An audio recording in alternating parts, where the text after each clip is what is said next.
Oh, I just love the look of glistening green grass. You know the green I'm talking about. Moist with sprinkler water, reflecting the radiance of the sun. In that regard, Louisiana's grass is in a class of its own. Just picture it. On a clear summer day, a cold beer in one hand, gazing out from your porch onto the garden you're so proud of. This is the life. Doesn't get much better than this. That's how you feel. A well-kept garden and a cold beer, the ultimate combination.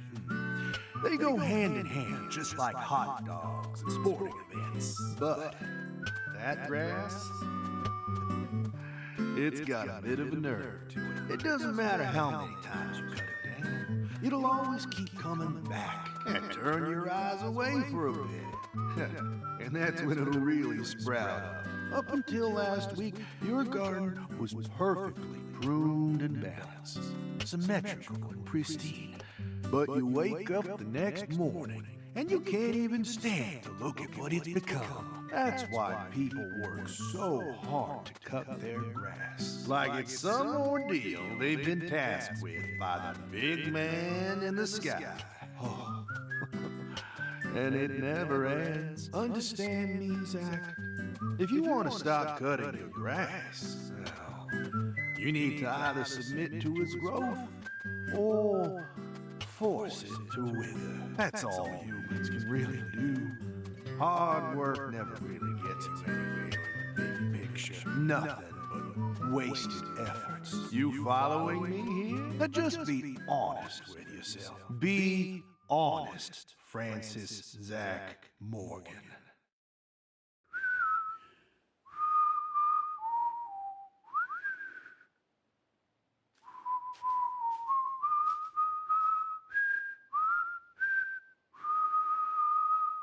Oh, howdy, Zach. So we meet again. Such a touching reunion. Like a little boy who was given up for adoption, finally reuniting with his true parents. Look, even little Willie here is beside himself with joy. Kaysen!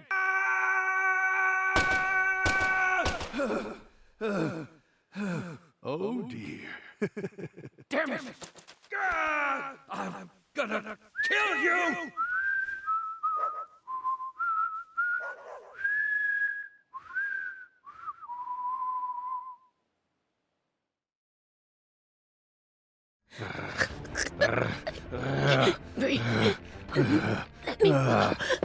Hey, let her go! What the hell's gotten into you?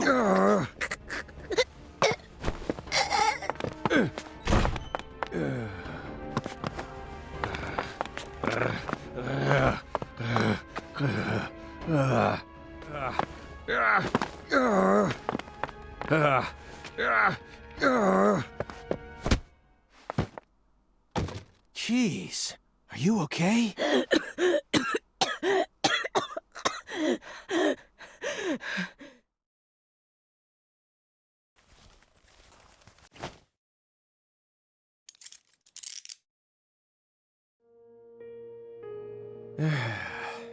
That should do it.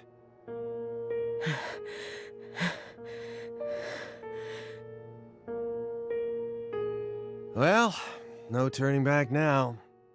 How should we clean this up? I'm searching the room.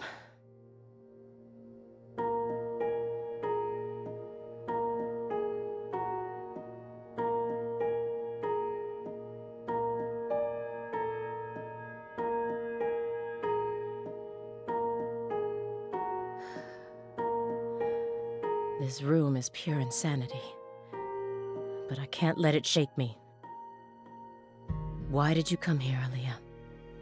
Remember the real reason you decided to investigate Morgan's house in the first place. We came here to find a missing girl.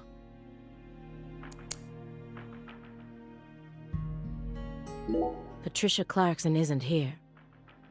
And he's done nothing except narrowly skirt the thin line of legality in all the right ways. He's so abnormal.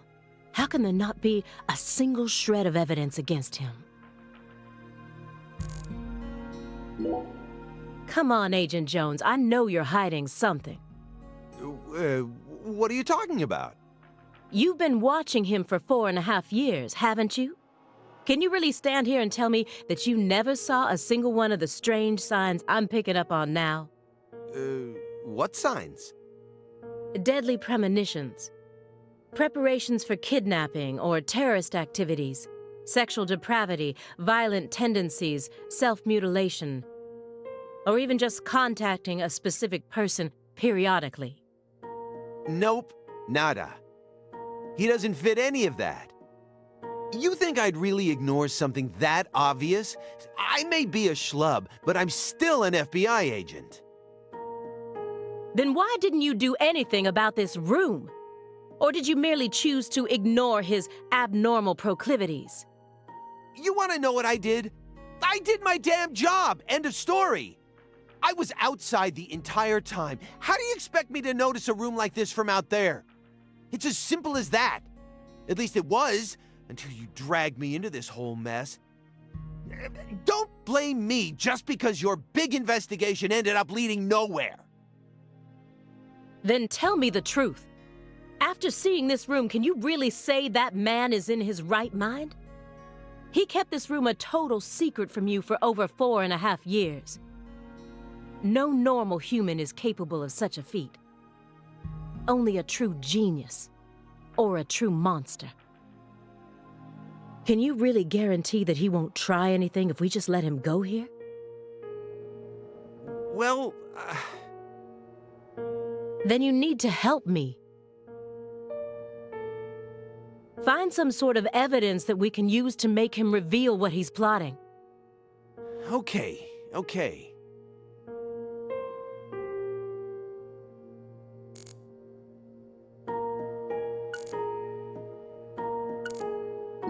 Daniel Clarkson. The file said his only real talent was his ability to pick up women. But when I spoke with him in the warehouse, he seemed dignified, like a truly accomplished man. Marrying into the Clarkson family must have put him through a lot. Why do you think Jethro here survived? Why? I mean, doesn't he look like the kind of guy who'd die first in a horror movie? He married into the Clarkson family. He didn't possess Clarkson blood, so he had nothing to do with Helena Doman's plan. The blood purge thing? But if that was all there was to it, then Helena Doman wouldn't have killed anyone but Clarksons, right? Yet a ton of the Clarkson gang members died, along with Sheriff Woods. Doesn't add up. She did whatever it took to achieve her goals. She'd kill if the plan required it. But killing people outside of the Clarkson family was never a priority. Her ultimate goal was to cut off the Clarkson bloodline. Maybe he was always meant to be an assistant to the goddess of fertility. What, like a servant? He was the kind of person who was most in his element when he had someone to serve. Even afterwards, he let Patricia take over the estate, while he became her assistant. As soon as he settled into his role, the townspeople started to respect him. Now they practically revere him, and he's even earned himself a nickname, One-Armed Danny. So you think his life played out exactly the way Professor R planned it to go? Talk about tragic.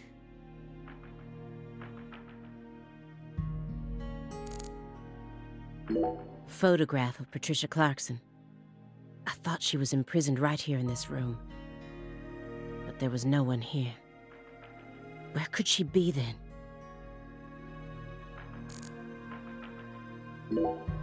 I was so positive, but she isn't here. There is something about this room, though. Agent Jones, what do you think? Me? I'm not as smart as you. Why are you even asking me? Are you hiding something? Of course not. Knock it off. Me? Hiding something? Ha! That's a good one. Come on. I got nothing to hide. I thought I would find answers in this room. I thought that Patricia would be here, but I was wrong. This room is only filled with photos of people related to the case and the handiwork of a madman. Feels like I'm wandering through a heavy mist. Why is Morgan showcasing those women's photos? And that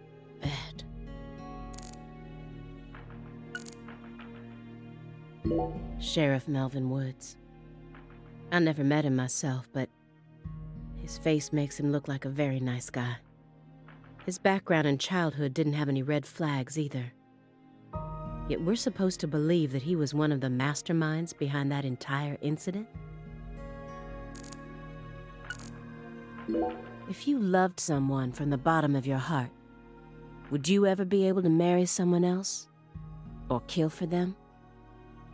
Whoa, what are we talking about? I never heard of any kind of motive like that in any other murder case. I just keep feeling like we're being fed a story that he made up in his mind. True. Honestly, without having experienced what that's like, I can't really say what I'd do. But I'd never try and force love to happen if it didn't seem like it was meant to be. There are 3.5 billion women on this planet.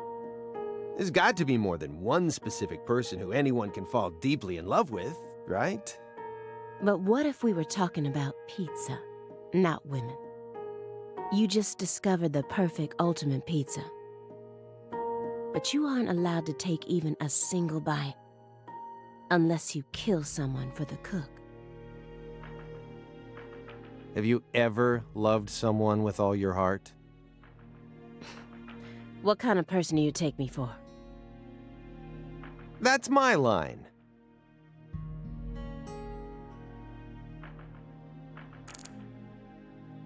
After she lost her family in the Le Carré incident, she went to go live at the Clarkson estate.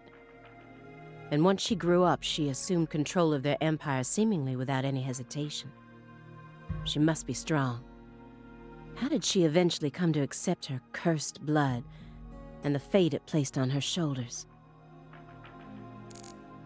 The one who took her in after the incident was Daniel Clarkson, the next in line to succeed the Clarkson family. He's the one that ended up raising her from that point onwards. Isn't fate strange? In the end, two people who were completely unrelated by blood ended up inheriting that house. Yeah, you're right. But sometimes I wonder, what is family anyway? Go back far enough, we're all strangers to one another.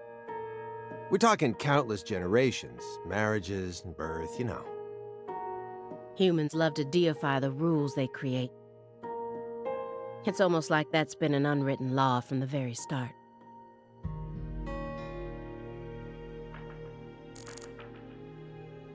Is this supposed to be the altar from the site where Lise Clarkson's body was found? Why would he want to replicate that inside of his own home? There's no way this man is sane.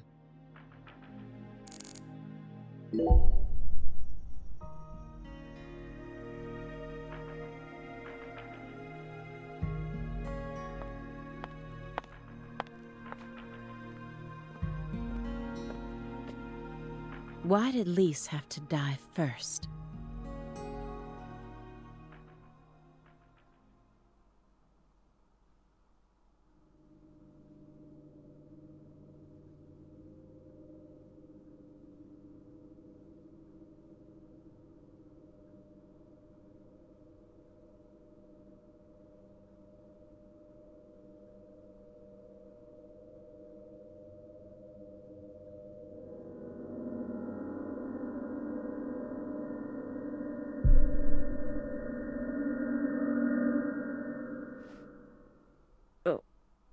What is this?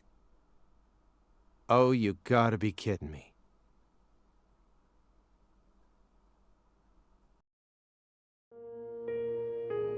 This room paints such a bizarre picture.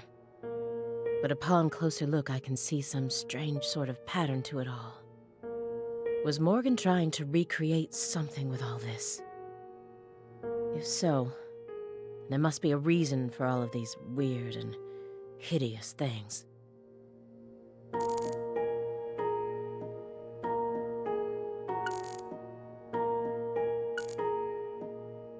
When Helena Doman attacked the estate, he just happened to be somewhere else. Whether it was through luck or simple coincidence, that's how he managed to survive.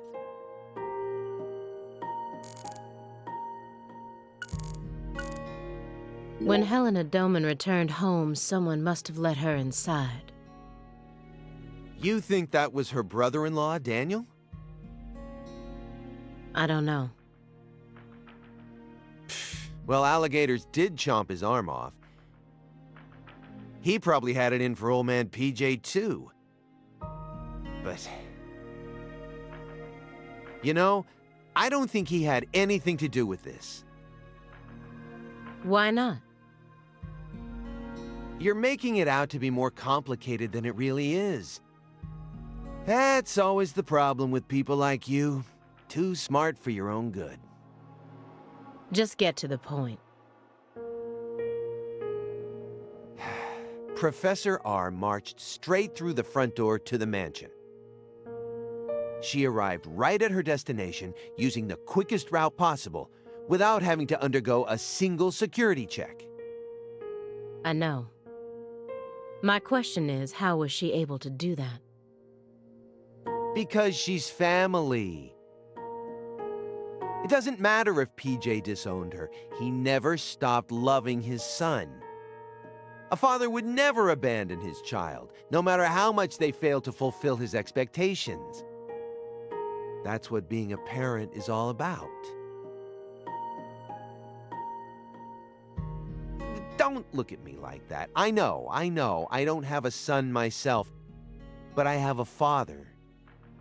He's still back in my hometown, managing the printing plant my grandfather started. He'll be turning 80 soon. He wanted me to take over the place, but as you can see, I'm out here. But I know how this whole thing works. Even though I haven't seen him in forever, the minute I go home, he'll welcome me with warm, open arms.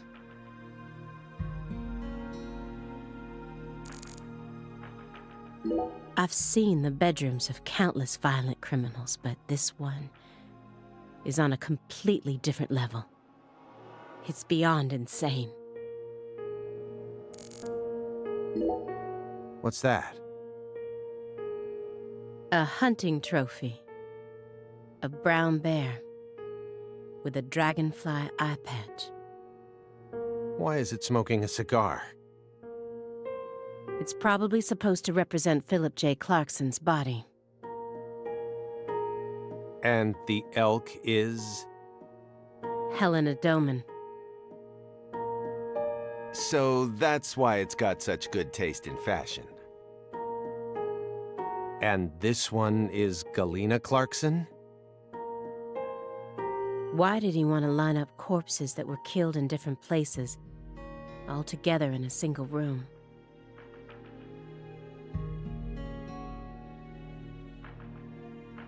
Red seeds?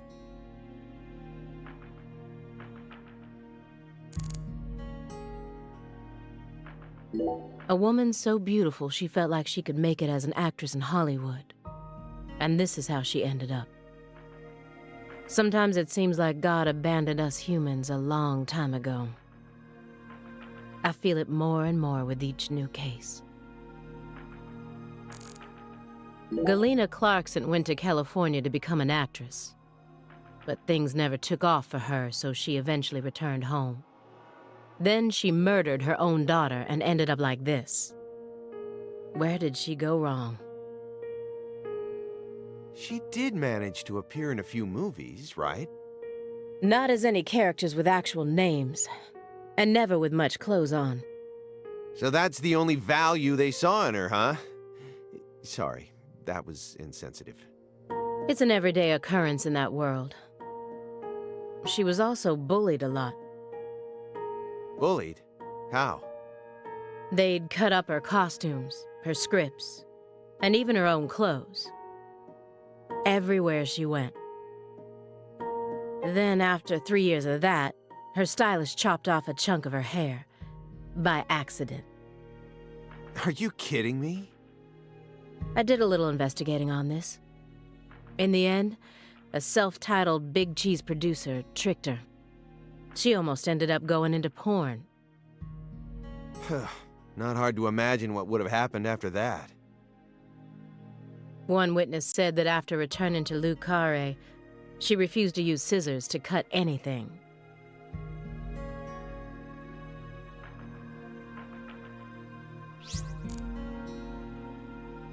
Rope tied around a lighting fixture. What could it mean?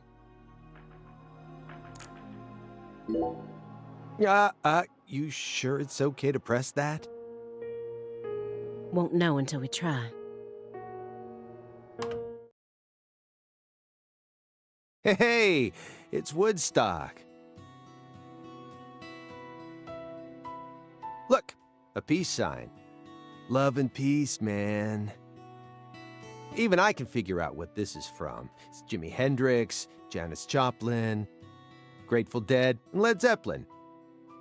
But I shouldn't have to explain it to a music nut like you, right? That isn't a peace mark. It's upside down. You don't need to be a music nut to see that. Who says that's the top part? If you're looking from Lisa's head, this is the top part, making it a big, fat peace mark. No, this is the ground. Where's your proof?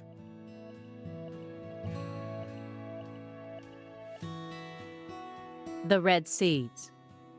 Seeds go in the ground, right? That makes this wall the bottom. Lisa's head is clearly at the top. Period. Also, Agent Jones. Led Zeppelin never played at Woodstock.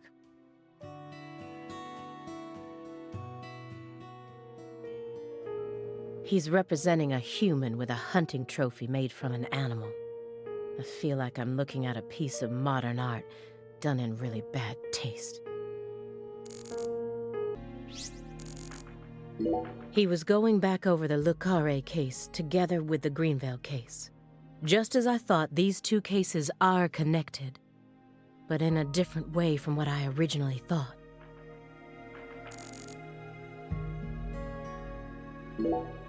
Anna Graham, the first victim of the Greenville case. Her body was found hanging from a tree, like a goddess being worshipped in a sanctuary. Meanwhile, Lise Clarkson was found on the bank of a river in an area that had been fashioned into an altar. The person who gruesomely ended the life of that young woman must be brought to justice. I completely agree. They both still had their whole lives ahead of them. The Le Carré case and the Greenville case. According to my investigation, the one key that links both cases is Francis Zach Morgan. But if we look at the cases from his point of view, we see one more connection. The red seeds are also present in both cases. I believed that he was the one who brought them to both towns. But maybe... No, never mind. He took in the daughter of the man who murdered his beloved wife and daughter. That's quite the feat.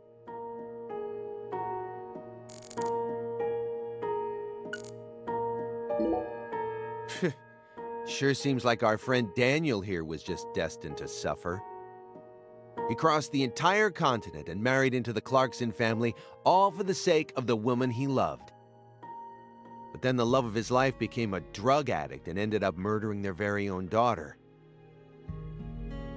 And she too was murdered as part of her big brother's conspiracy. Finally, In order to prove that he could take responsibility for the family, he gave up his right arm to his father-in-law, who got blown to bits soon afterwards. And to add insult to injury, all the inheritance went to PJ's secret heir. If I had to go through all that, I'm pretty sure I'd go crazy. I don't know. What do you mean? He found someone he loved so much, he moved across the entire continent just to be with her. That's beautiful. It also seems that he was eventually able to make an identity for himself and Lou Carre as well. After I found his daughter's body, I interrogated him for a bit. When I told him we were going to do an autopsy on her body, he didn't react violently in any way. I remember him looking relieved and tired, kind of like someone who'd just woken up from a coma.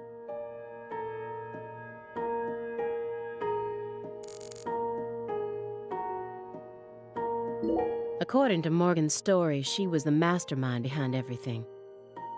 The whole purpose of her plan was to protect her declining clan from their imminent downfall. She had to kill all her family members in order to purify the bloodline, so that in the end only the goddess of fertility would be left behind. I don't buy it. This plan has so many holes in it, I don't know where to begin. Yes, Katrina may have carried all of the evidence away, but I still can't believe he was actually able to turn in this fairy tale as an official report.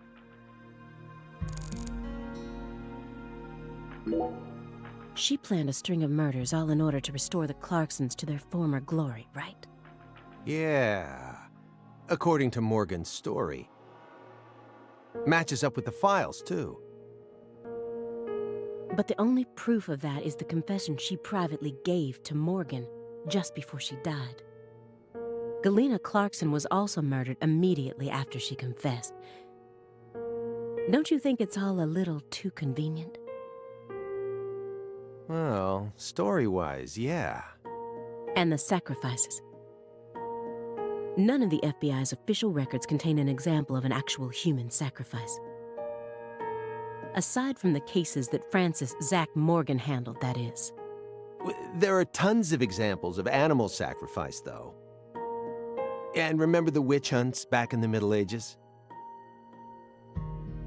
Meaning? Meaning, there are always exceptions to the rule. And Morgan alluded to the existence of some sort of journal, right? I think he said he read it in Professor R's lab. If we could find that, maybe this would all become easier to swallow. The report didn't mention anything about a journal. And if it truly did exist, it surely would have been submitted as evidence. Unless he tried to cover it up on purpose. Or? Unless the journal never existed in the first place. Exactly.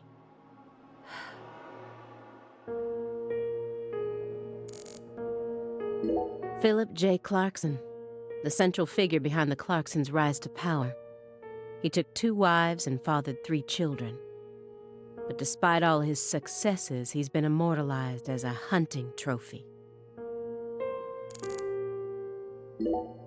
He was taught how to rule as a child, never confided in anyone, and married for purely political reasons. Then he prospered so much that he became powerful enough to rule an entire town on his own. But in the end, his own child betrayed him and ended his entire clan in a series of violent deaths. If that was your life, how would you look back on it? Yeah, beats me.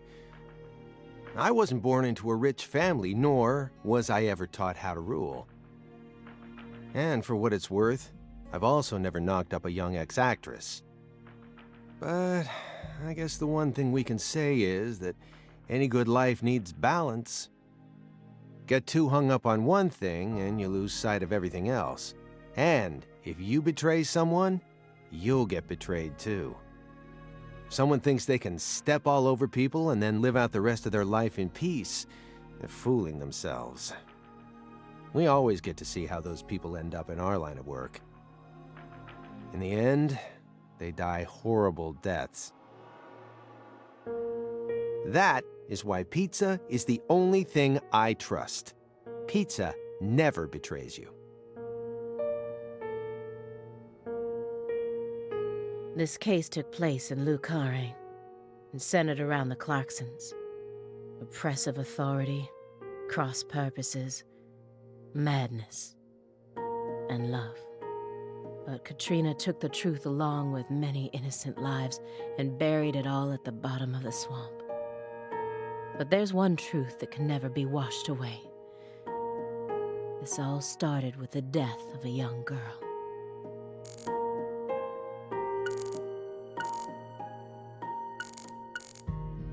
I think she's the biggest mystery out of all the people involved with the Lucare case. How could she agree to kill her own daughter, then herself? It's hard to imagine ever being okay with that, no matter how depressed I became. Why did she believe what Professor R told her? The whole blood purge story. There's no way anyone in their right mind would ever believe that. You got a point. No matter how badly all the bullying must have broken her heart. Don't you? Yeah. But you shouldn't think too hard about it. Why not? Human beings don't make sense. We always do things that can't be explained with common logic. Especially when it concerns our parents, children, and siblings. That doesn't satisfy me. No matter how irrational an action may be, I want to know exactly why that person made such an irrational decision. Otherwise, what hope do we have? You're never going to be in a situation where everything makes perfect sense. Just stop sticking your nose so deeply into everything. That's my advice, as an old guy who's lived twice as long as you. You and I are nothing alike. You decided to give up on your life and spend the rest of your time on Earth sitting around and playing Sudoku.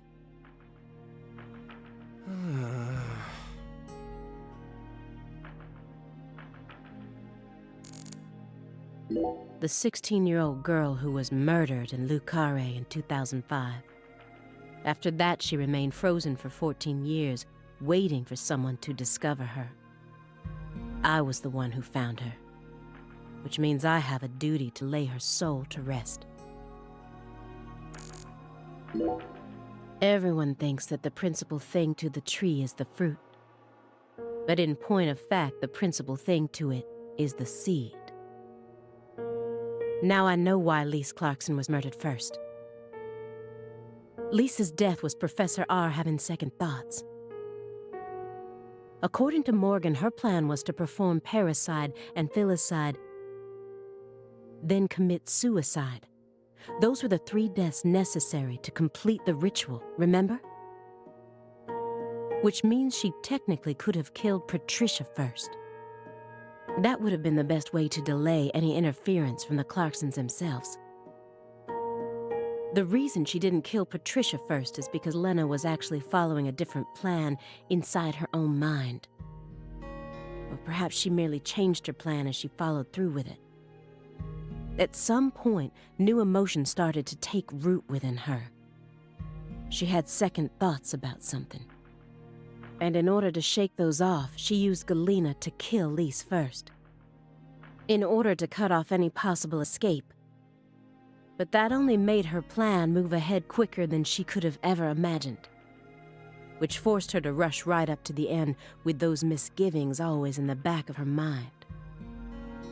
Huh? Wait, hold on. Yeah, you lost me. What are you talking about? In other words, at some point, Helena Doman decided that she wanted to make Patricia the next heir. The blood purge wasn't for the goddess of fertility. It was for their daughter, Patricia. Wait, are you saying Helena knew from the start that Sheriff Woods would die with Candy? That's the only explanation I can think of. Huh. Remember, this is only assuming that everything Morgan told us was true. Until I can trust that man, this is all nothing more than conjecture. Considering how insane this all is, it sounds perfectly believable to me.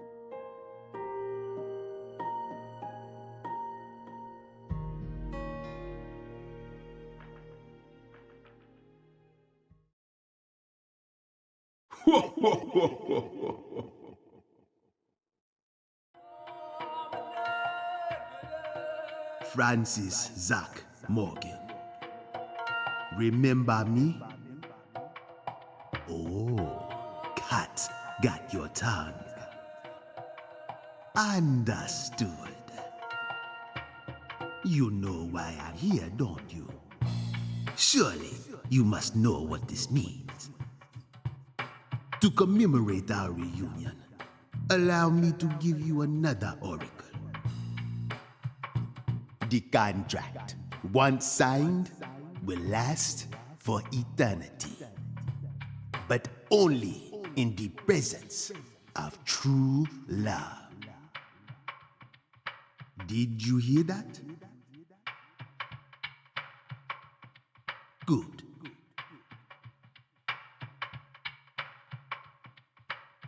It's been a while since I felt this. You know, there's hardly anyone in this era who can see me like you can. And they've been dropping like flies since you first came to see me. Breaks my heart.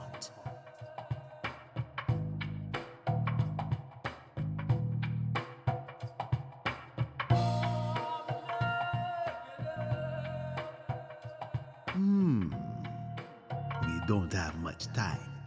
Do you have any questions for me?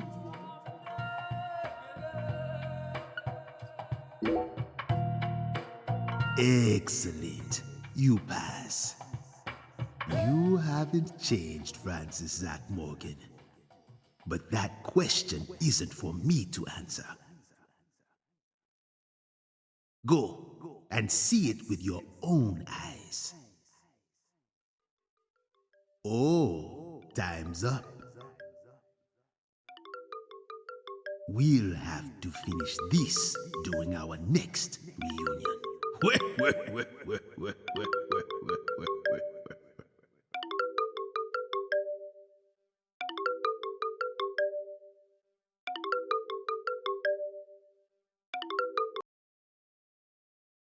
Oh, this is bad.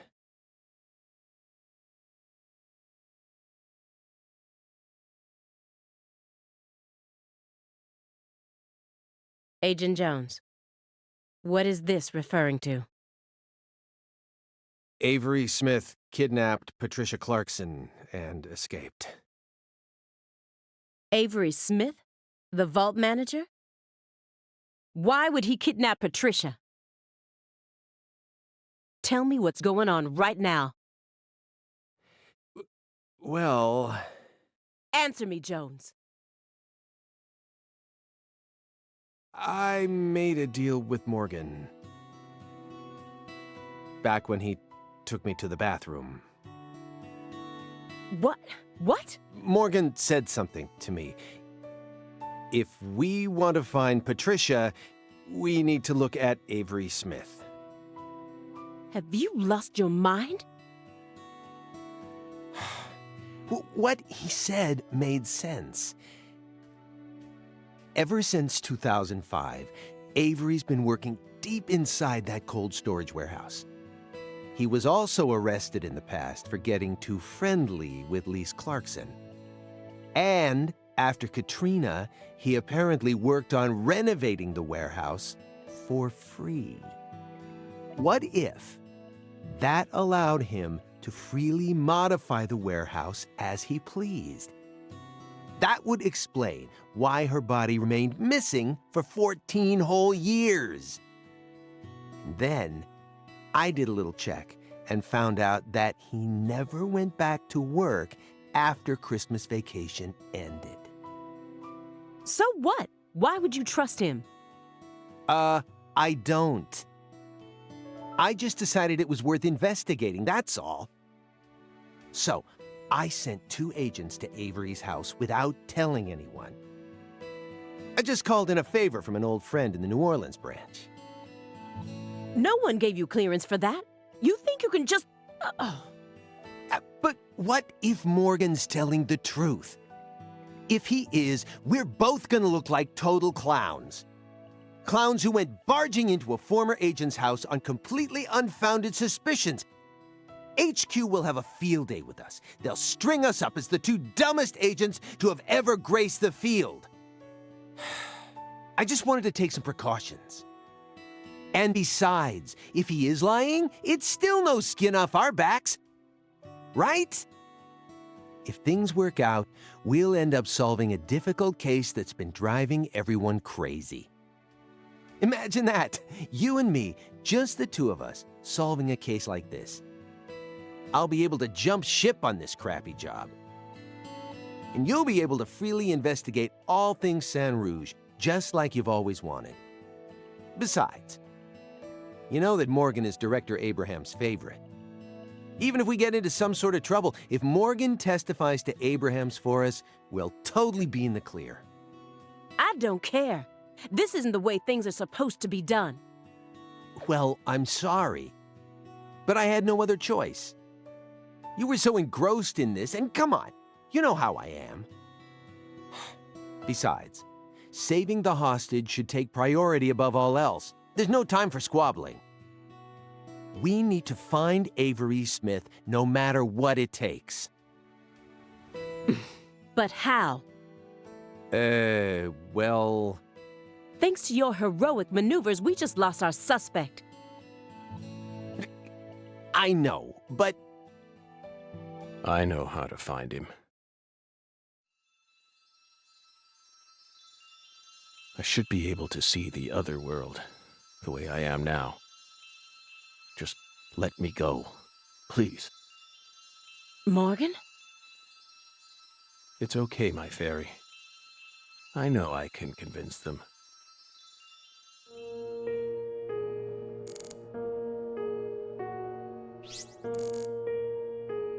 Definitely not the best thing for them to see right now. If I saw that during an investigation, I wouldn't be able to stay calm and listen to someone either. I found the first one last autumn. A dead rat with a bud coming up out of its stomach, just like this one. A rat ate a red seed, died, and the bud sprouted. Honestly, it shocked me. Up until this point, I'd only ever seen red seeds, saplings, and big trees. So I decided to grow one of my own. What are you talking about? I needed to solve the mystery of the red trees.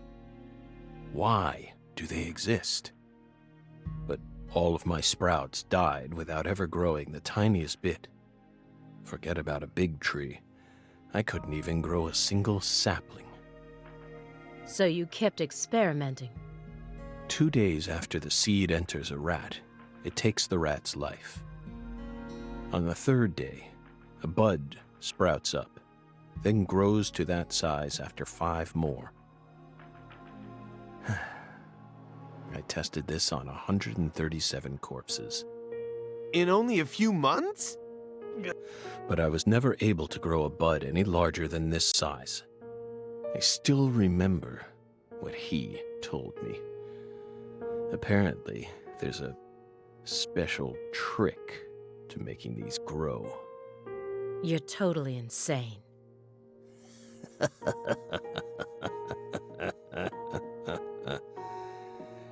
Maybe. Simon's lost in thought. What will his next move be? Will he follow the plan? Or... I don't have much time left. I'm pretty sure that's why I can see the other world now. I'd lost that sense ever since the Greenvale incident, but it's back now. Please, will you just trust me? Come on, Simon. You'll trust me, won't you? What? No, Agent Jones. Remember the warning I gave you at the very beginning? You can't let him take control of the conversation. Yeah, I know. I know. Aaliyah Davis. She's on edge, as she should be. Who wouldn't be after seeing this room? Please, Aaliyah Davis, let me go. This is our case to finish. No, you aren't an agent anymore. But you don't know how to find him. Neither of you ever could. Oh, I'll find him. I swear on my pride as an active agent that I won't give up until I do. That won't get you anywhere. It's beyond you. Shut up! You think we can't find him, but you can. Just how stupid do you think we are? If you want us to believe you, then it's about time you showed us some proof.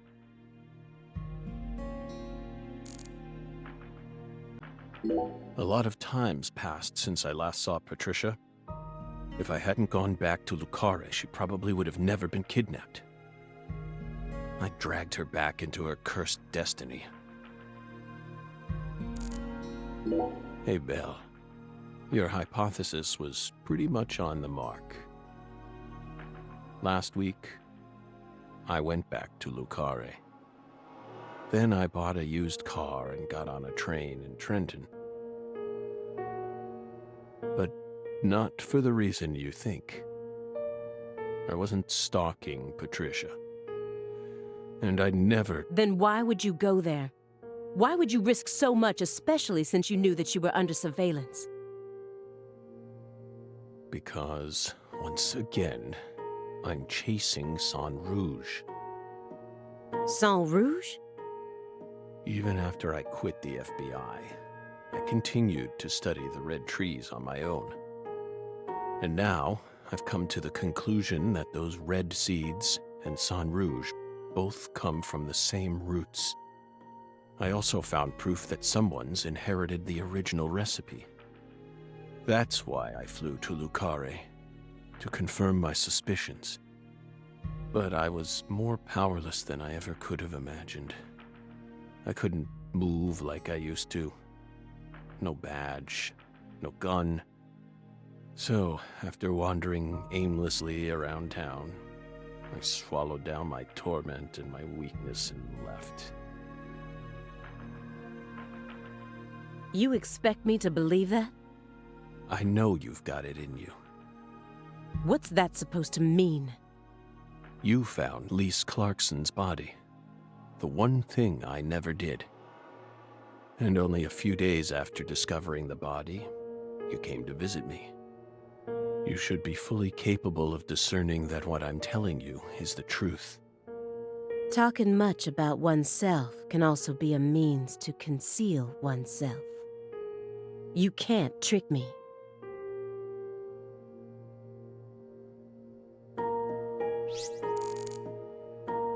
Helena Doman, aka Professor R.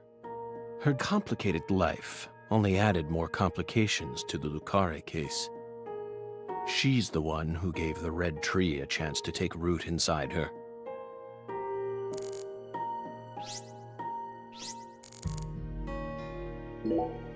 You said that she was the mastermind behind the tragedies in Lucare. That her convictions about the Clarkson bloodline are what started it all. Yes, that's right.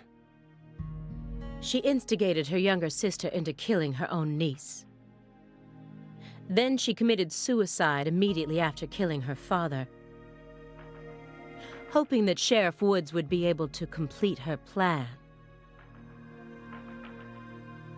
How could one call such an unpredictable series of events a plan? And as we saw, Sheriff Woods chose a fate that was completely different from what she envisioned. No, he didn't. In the end, things went exactly as she planned. What do you mean? At a certain point, she realized that her plan was wrong. So, she tried to adjust things, using me as a pawn. But then, the unexpected happened. She and I both underestimated what Avery was capable of. That's why I'm here right now trying to convince you, in order to save Patricia's life.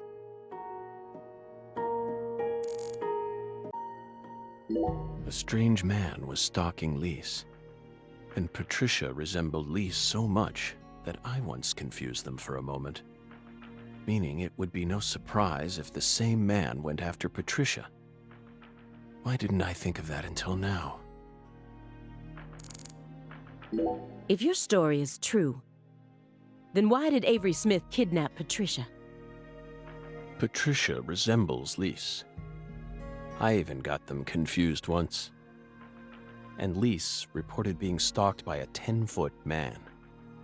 That's Avery Smith? Exactly. But he's only 6'7" at best. His physical characteristics don't match the person you're talking about. I once concluded the very same thing. But now I know. That was definitely Avery. He protected Lisa's body for the past 14 years. Until you discovered his sleeping beauty. So after losing Lisa's body, he kidnapped Patricia as a replacement? That's ridiculous. Is that really what you think happened? Even if Avery did possess that sort of mentality, it doesn't make sense. If Lise was really that important to him, he would have tried to steal her back. Not now, maybe, but certainly after she was buried. Would you be able to go on worshipping a goddess who had been defiled by so many hands? That ice was a barrier, a shield that separated the divine from our world.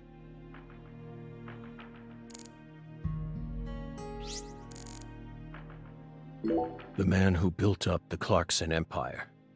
He must have been able to withstand unfathomable pressure and accusations while constantly spilling human blood.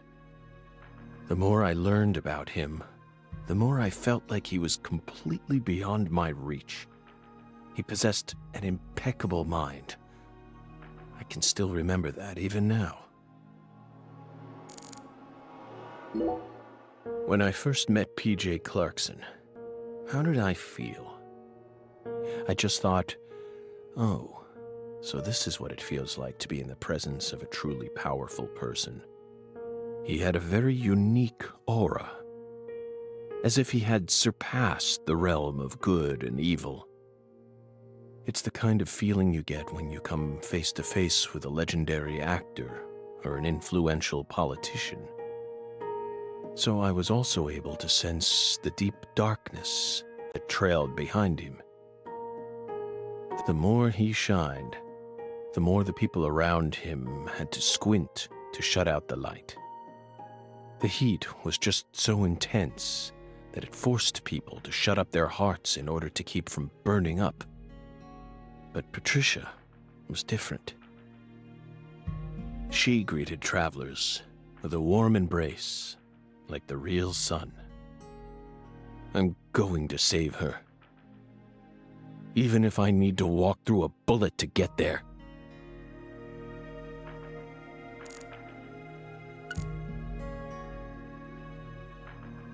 That's the eerie drum that Pastor Tyrone gave to me. The pressed flower I took from the hotel bathroom is still right on top, and it hasn't even wilted. Maybe it really was blessed with some sort of holy power. Nah. Avery showered me with key words. Smarty pants scientist, research, and lab. Why didn't I pick up on any of it? If shallow prejudice is what prevented me from taking his words seriously, then I truly am a failure as an agent. No. I know why. I was still immature as a human being. What is this drum? Please don't tell me it was a tool they planned to use for the blood purge. Sharp eyes as usual, Belle. No. It was part of an even darker ritual. It was far more important to our case, and far more horrible, if you can believe it. What? No, that's just a drum. A drum made from 3 empty cans, animal skins, and a fragrant pressed flower. Like I said, what is it? Maybe it's a souvenir? What? You expect me to believe that?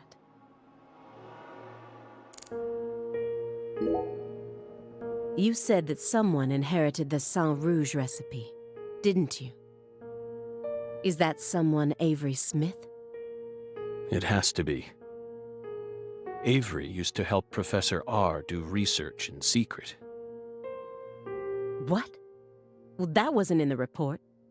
I only realized it just now, the moment I spilled my coffee on the floor.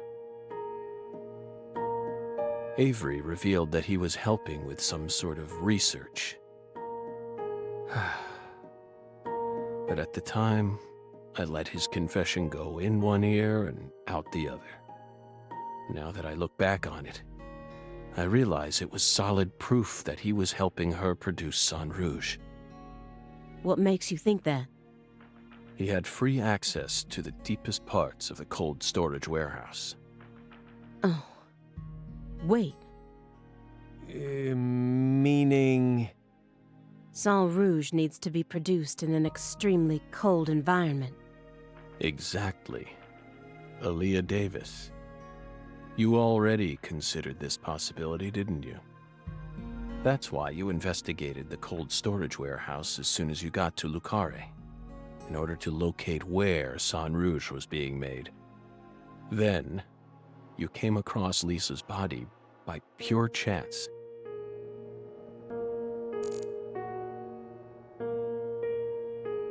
Melvin's cheerful exterior betrayed all the darkness that lurked within him. His happy-go-lucky personality was probably just his way of coping with reality. It all makes sense. Now I understand why he kept insulting Lena. Melvin wasn't the Fool King. What? Many different characters pop up in Lena's journal, and I mistook one of them for someone else.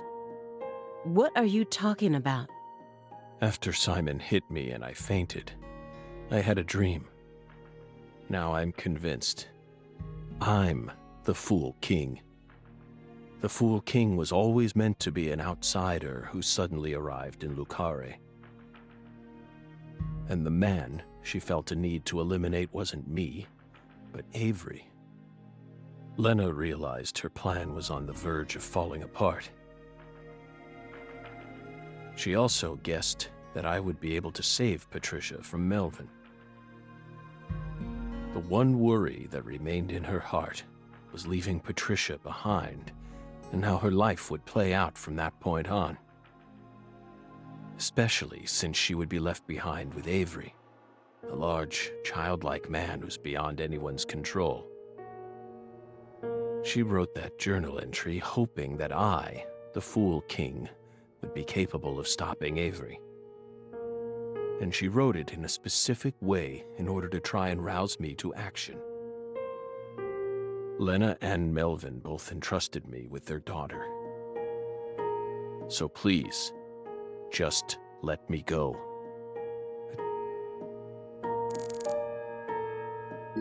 The Greenvale case. It awoke me, and also stole my irreplaceable best friend from me. If it weren't for that case, I might still be an FBI agent. But the case dealt such a blow to me, It shattered all those dreams. Who do you think benefited most from the Greenvale case? No one benefited from it. Many lives were lost. That's all. You really believe that? Everyone who survived was overcome with sadness. Without exception? Without exception. Isn't that right, my fairy? I feel like you're the one person who benefited from the case. You were able to add a new chapter to your stunning career and earned unshakable trust from the chief.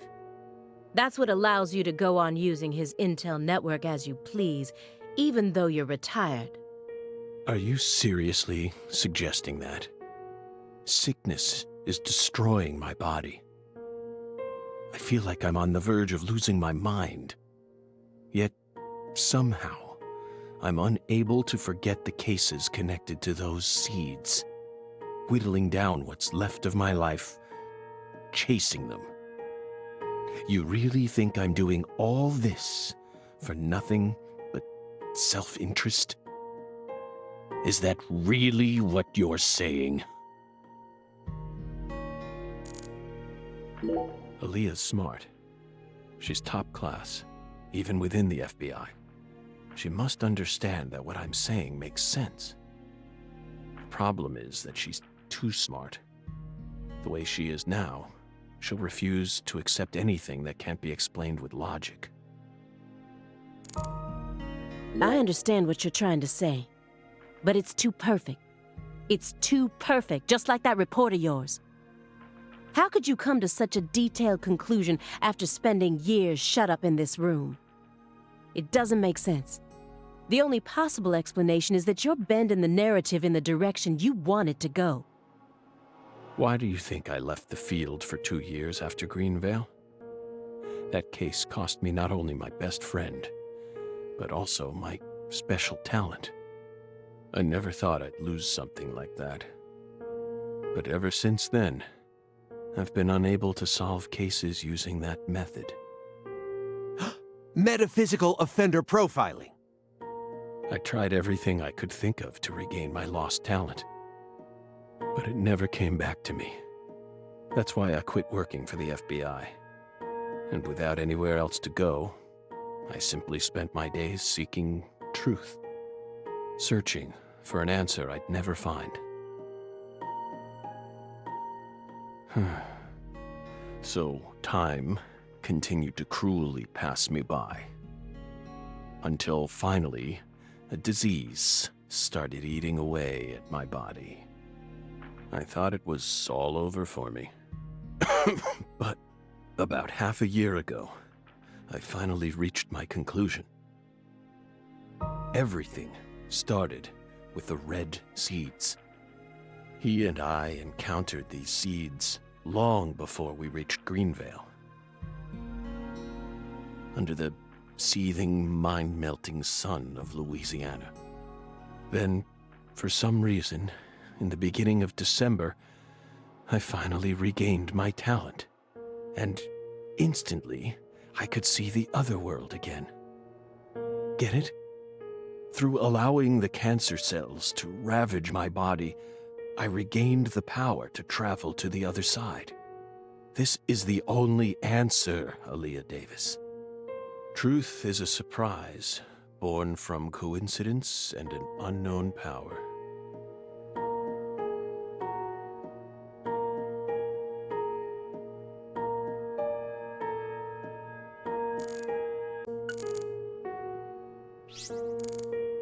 Her actions shocked me the most. How could a mother ever kill her own daughter? But I know the answer now. The red tree. The red tree can take control of everything. It's what leads us into the mouth of madness. She was the first perpetrator in the case, and technically she was also the first victim. Maybe Well, it's impossible to ask her now, but maybe she really did love her daughter with all her heart. And so she was afraid. Afraid of what would happen if her daughter did end up inheriting the Clarkson estate. It was fear, or something like it. That's what lit the red tree inside. That's still no reason to kill someone. Especially not your own daughter. I know. Of course I know that. And I'm sure that deep down, she did too.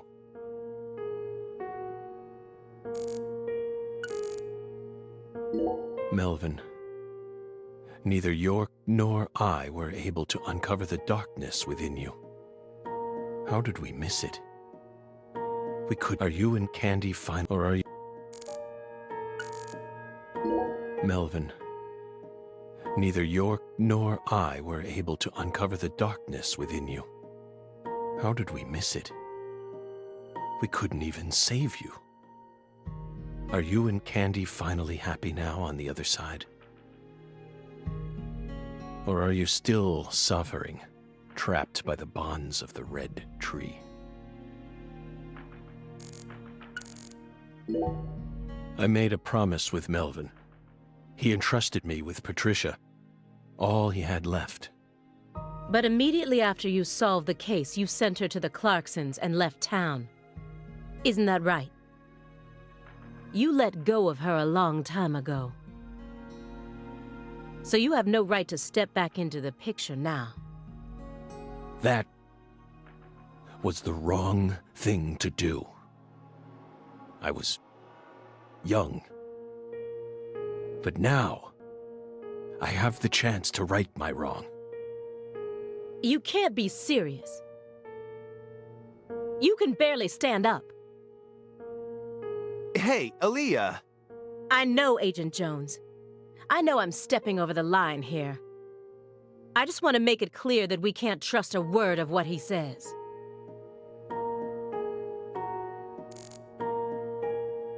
What came first? The seed or the fruit? Who cares?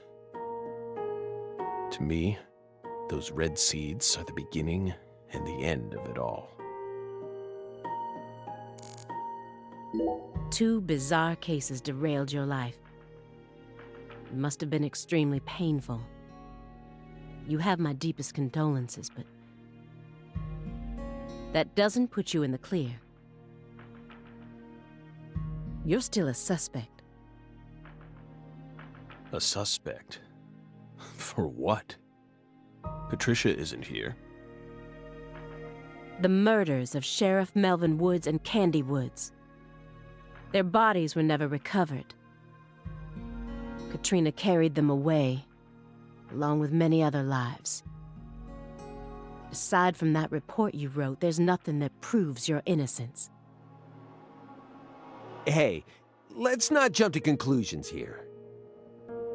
Oh, I'm not. I also suspect there's a possibility that he murdered individuals connected to other cases that he's worked on. The Greenvale report bears the same inconsistencies as this one, and both cases are filled with victims whose deaths were never witnessed. Stop. Don't say another word. If you so much as mention her name. If I mention it, then what? You will pay.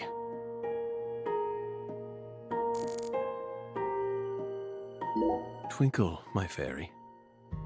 Don't look at me that way. I know how talented she is. I completely agree with you on that one. But I can't hand everything off to her just yet. Can you just let me get my way one last time?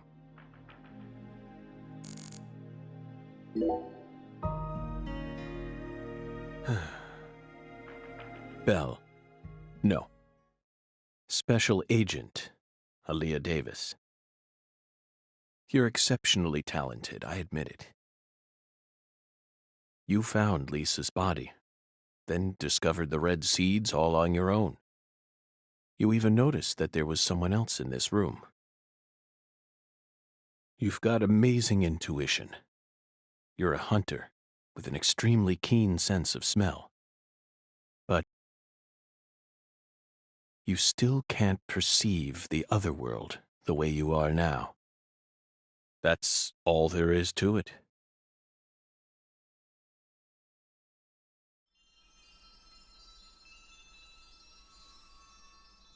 Simon, look inside that trash can.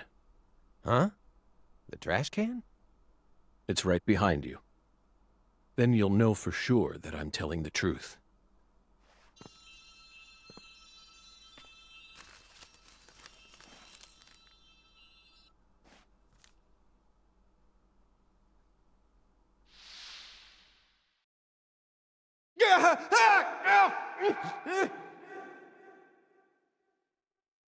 We told you not to touch the sanctuary!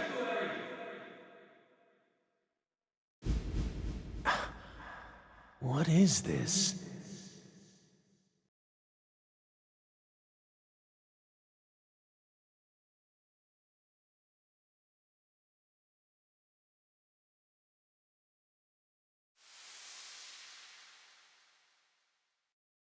What's on that receipt?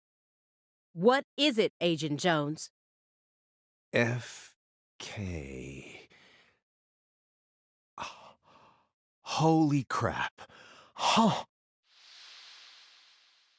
Contact a local agent and have them investigate Avery Smith's home. There are still agents investigating the Lucare area, right? Trust me, that's where Patricia Clarkson is.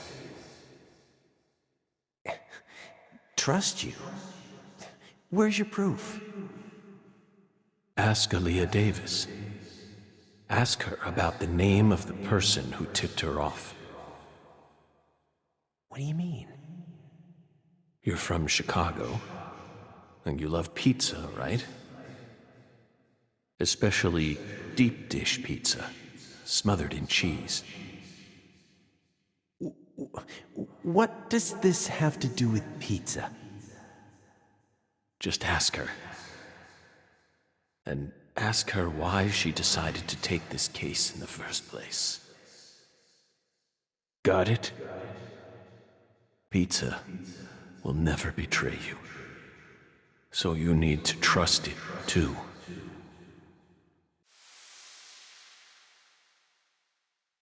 But how could you have known that I would come here with her? I didn't. I just bet on you. God damn it. Hey! Tell me what's going on right now, Agent Jones. Thank you, my fairy. Car key, Simon. Let me go. Don't worry. Just trust in the pizza. I'm the anonymous tipper. F.K.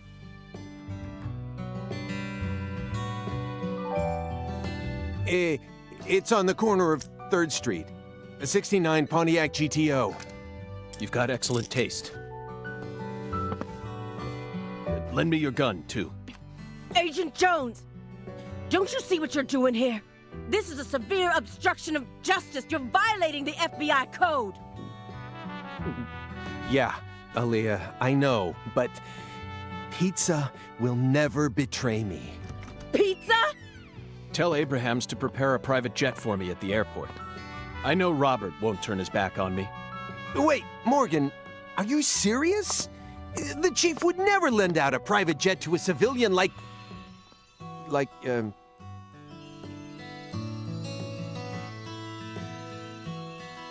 I have to leave you for a bit, my fairy. They'll be fine. They'll figure it all out.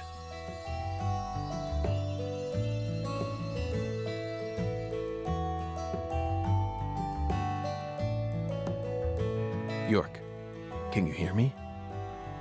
I'm going to go finish the job you started. That makes us even, okay? York, she really is a genius agent. She's probably going to end up being an even better agent than we were. She just needs more experience under her belt. She's still only pursuing the world she can see with her naked eye. She needs to experience more frustration. She needs to strengthen herself. On the other hand, Simon's much smarter than he looks. No wonder he was able to go on watching us for 4.5 years. All that struggling under the surface paid off in the end. Do you want to know why he decided to start trusting me? It's simple. It's all because of the name I used to send the tip to the FBI. It's the name of that pizza parlor, the Chicago-style place with those trademarked crimson boxes. Franklin's Kitchen. FK. Yet again. They've got the best deep dish pizza in the area. Both Simon and I love that place. That's why I told him, pizza will never betray you. Will it, York?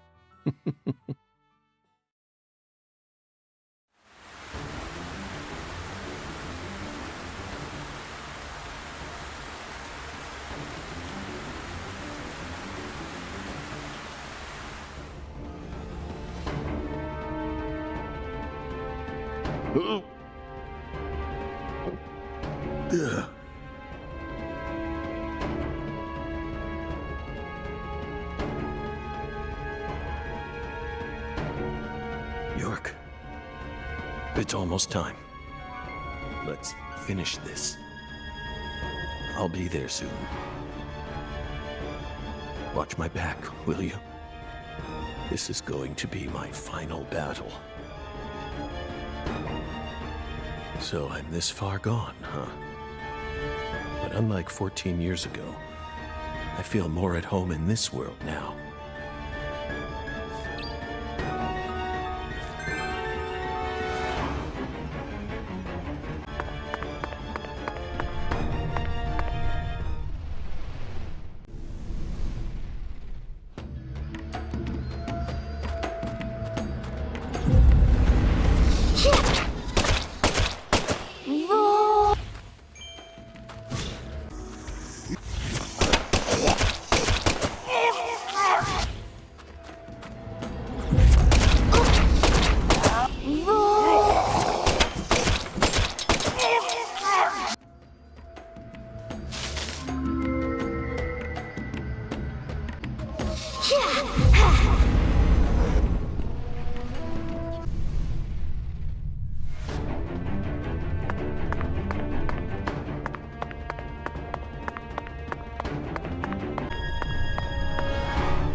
I can feel it, York.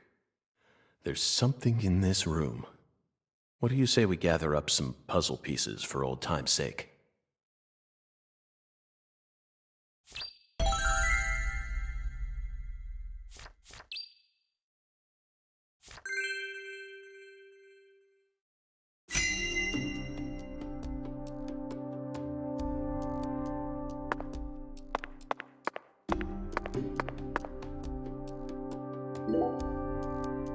So it really was you, Avery.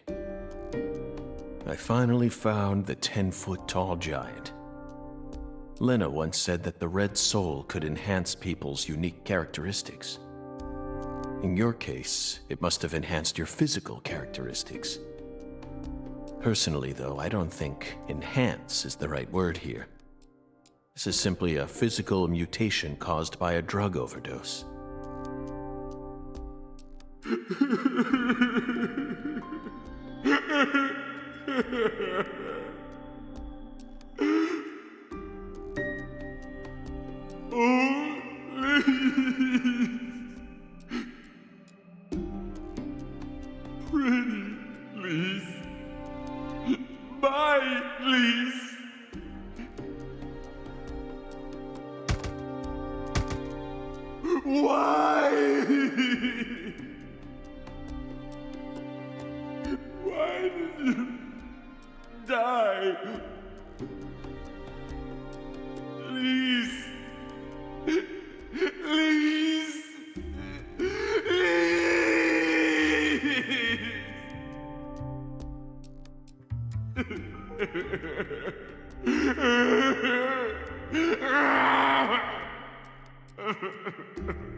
An artificial heart-lung machine. And this tank's filled with some sort of liquid. If it isn't frozen at this temperature, it must be a non-freezing liquid. What was he using this for? It couldn't be cryonics. Did he replace Lisa's bodily fluids with this stuff? That's absolutely insane.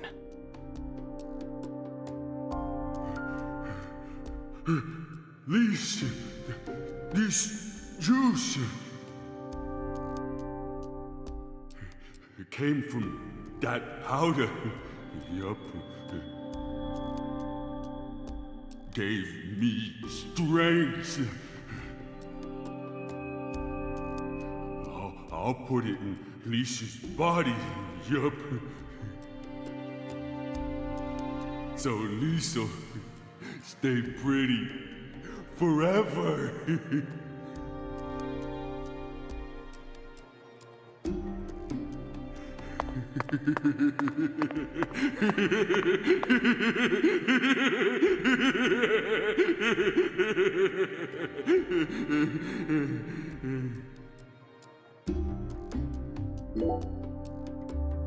Lise Clarkson, the first victim of the Lucari case. I never thought she'd remain trapped in ice for 14 whole years.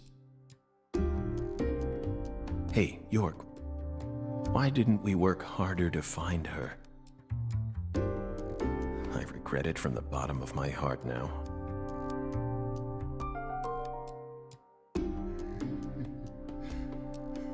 Lise, so pretty. I'll protect you forever. Yup.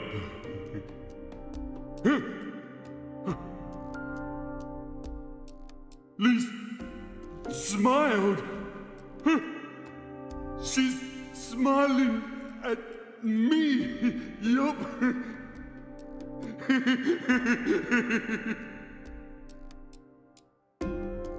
Lisa's smiling. She's smiling. No one ever comes here. Yup.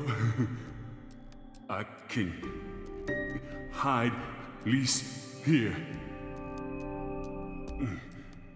This is for your sake, Lisa, so I can protect you. Yup.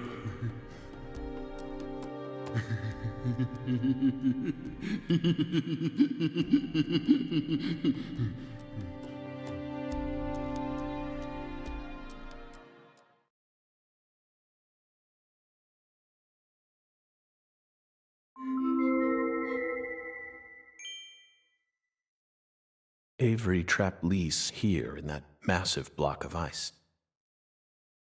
He made his own personal altar that no one would ever find. And that liquid must be the solution that Sang Rouge is made from.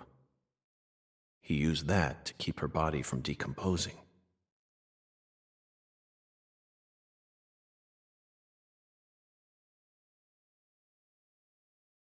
Oh, red seeds. I knew it, York. Our battle began the moment we first visited this town.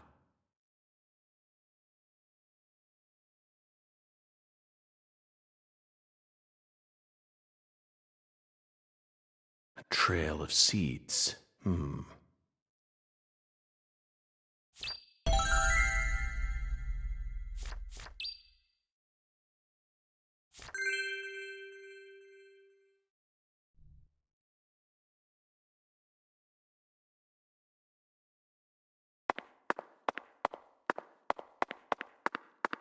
A giant bathtub? No. This is a container for unloading crawfish. He must have used this to freeze Lisa's body in ice. Why didn't I figure this out sooner?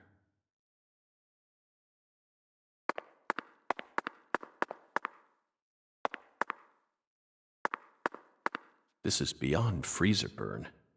The meat's all shriveled up. Forgotten gator bones? All the way down here, Katrina still found a way to make her mark.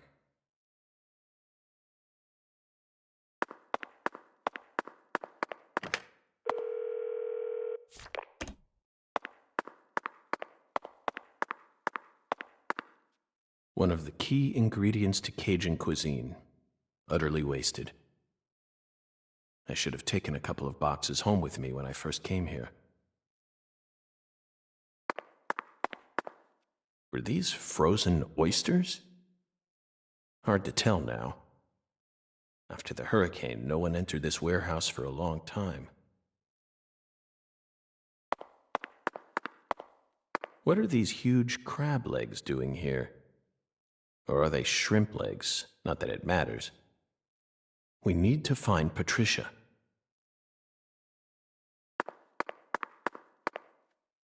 The Holy Trinity paste. Somehow this lone box is completely undamaged. Is there divine power at play here? Somehow I doubt it. I've had enough of those fairy tales.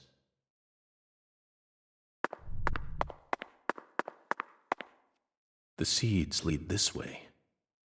This is where the final secret is hidden. Yeah, I know, York. Aaliyah and Simon would never be able to reach the other world through their mundane investigation. That's why we need to close this case.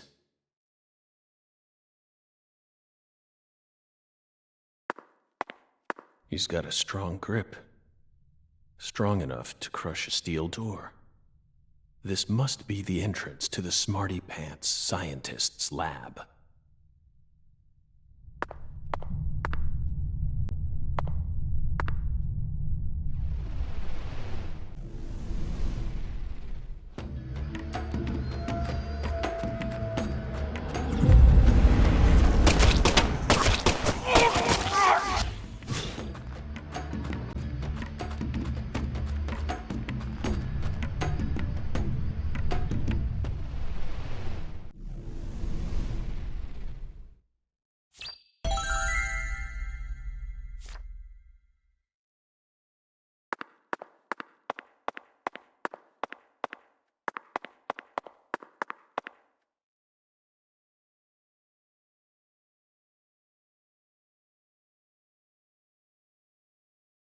Avery Smith.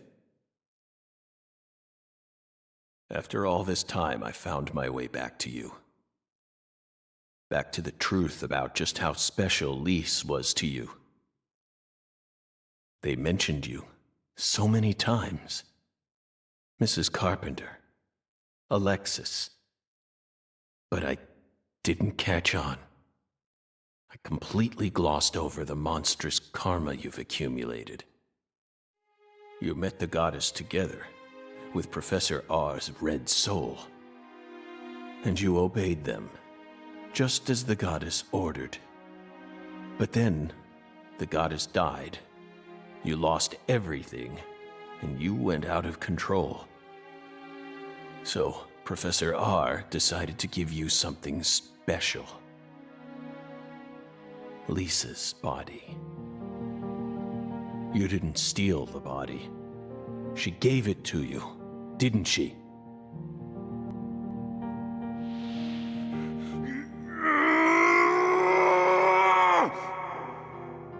They stole Lise, my goddess!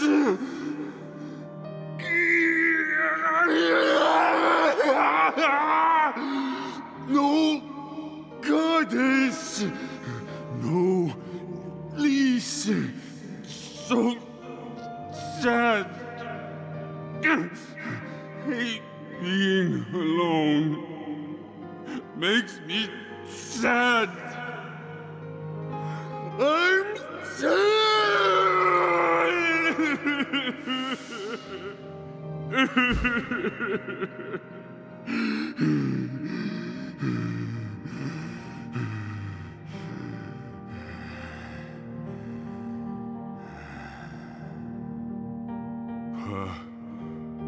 Patricia. Patricia. Yup. I still got Patricia. Lise and Patricia. So alike. I ain't alone. Yup. The goddess is still with me.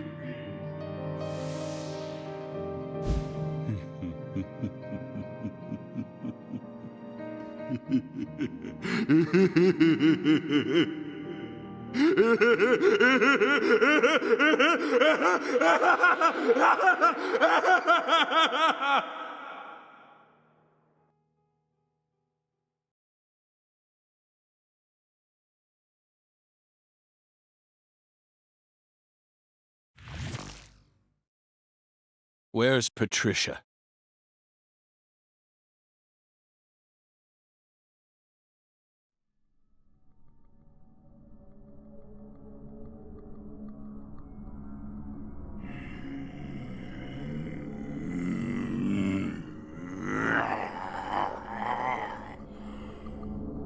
It's not too late for you, Avery.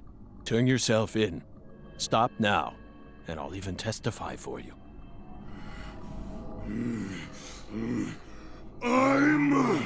That's right. It's not your fault. Not my fault! Yes. You were just being used. I was used! No! No one used me! I'm the guardian! I gotta protect the goddess!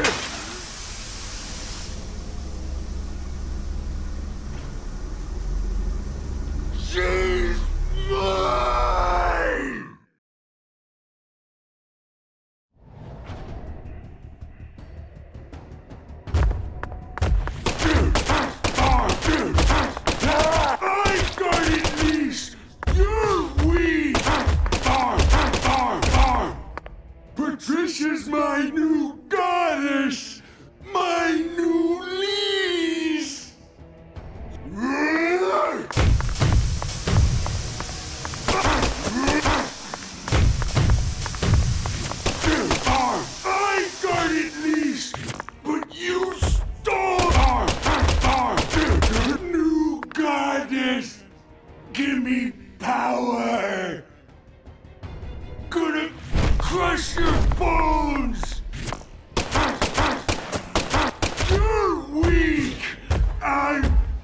Splat you! What happened? I'm not a smarty pants, so I don't know.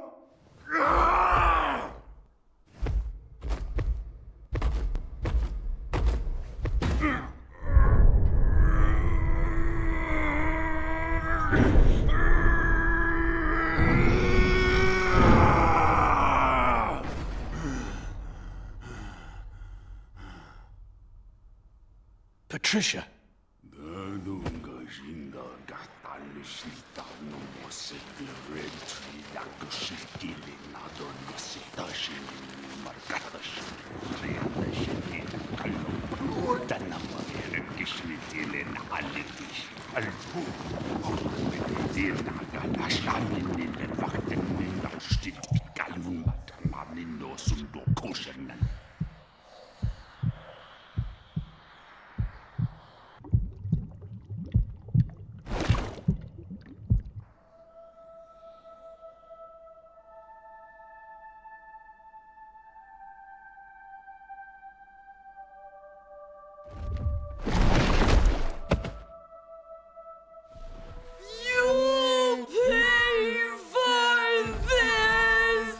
Avery.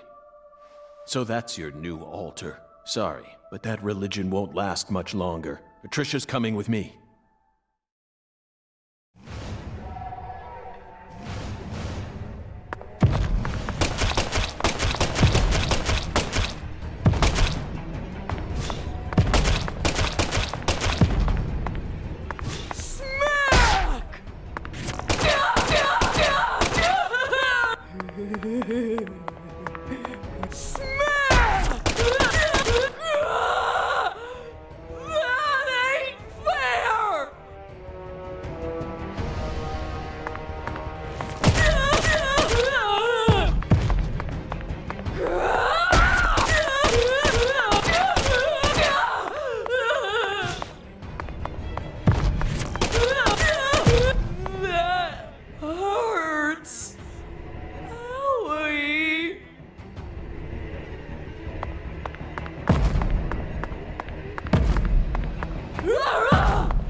Patricia, you've become such a beautiful young woman.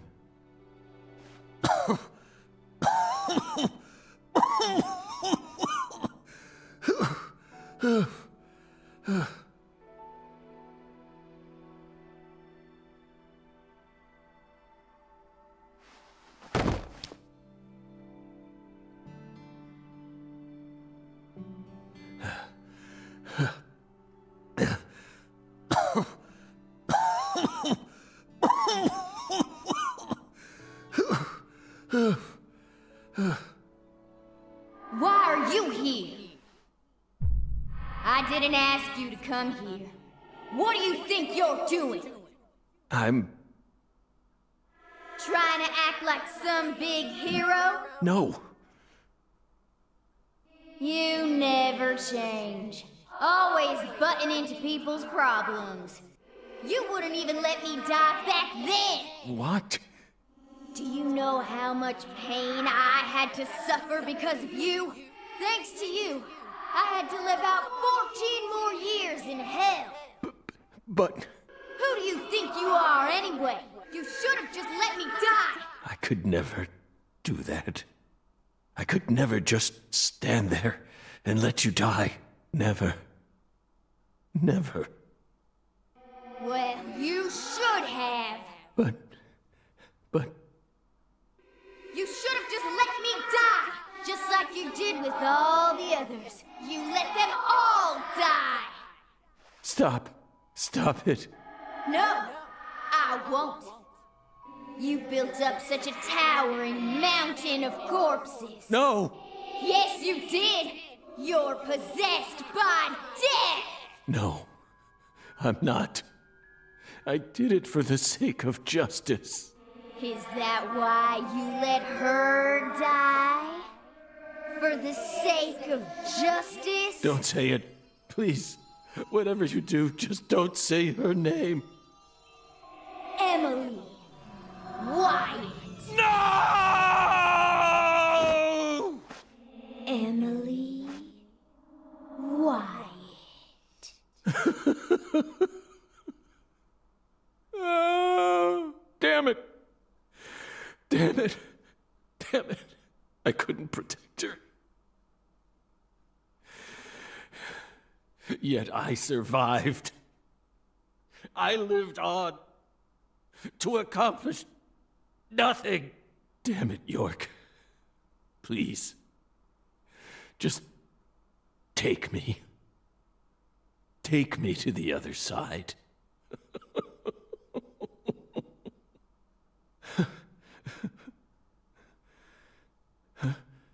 York? No, it's me, Zach. Kaysen. Oh, don't give me that look, Zach. I'm awful sorry I'm not York. But I can still save you.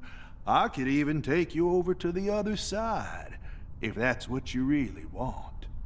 Come on, give me your hand, old buddy. I'll lead you to where you need to go. Just like a lighthouse that guides ships through the dark, abyssal night.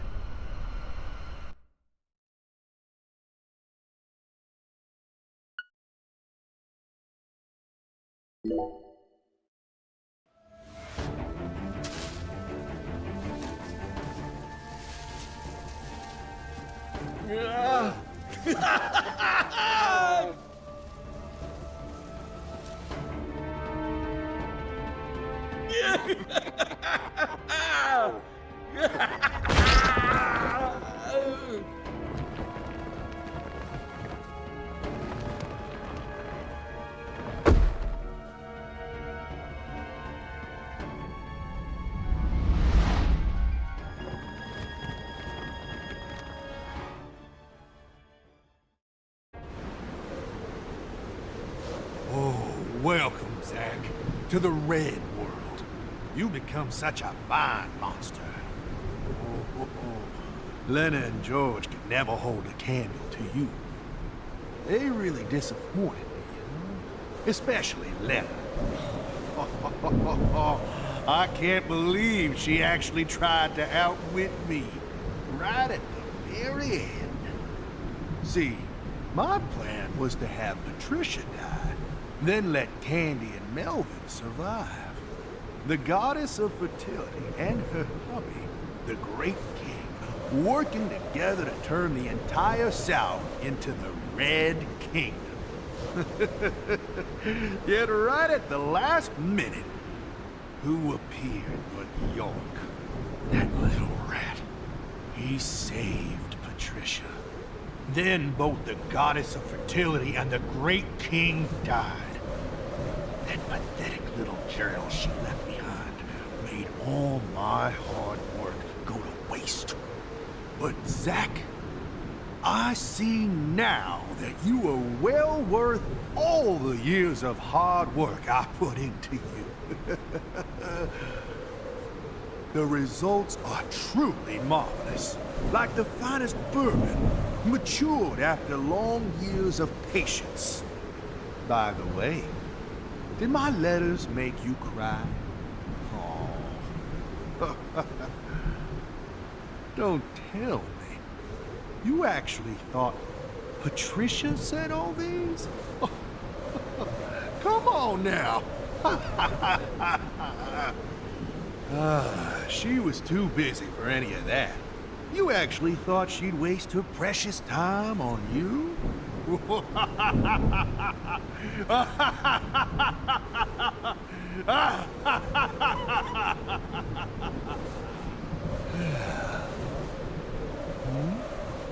What's wrong? Can't hear me anymore? Well, that's fine by me, Zach. Especially now that York's out of the picture. No one can stop us anymore. Now, hurry up and destroy Patricia. Make flowers for me. Blood, red, flowers.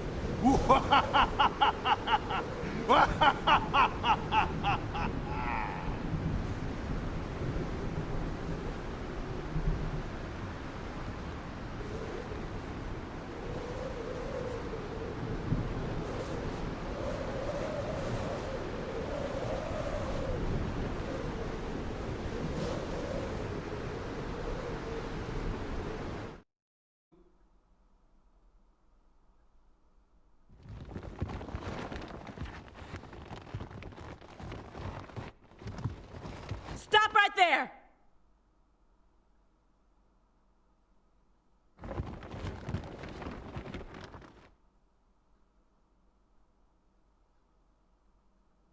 Is that you, Morgan?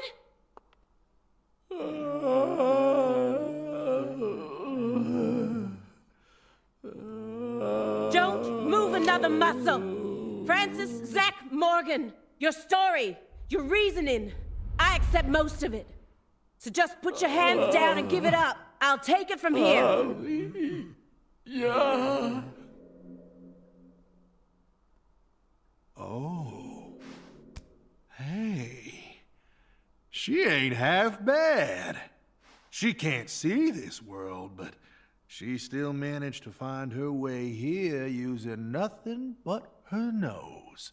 She's like a genius pianist who can play Chopin without looking at any sheet music. She's got potential.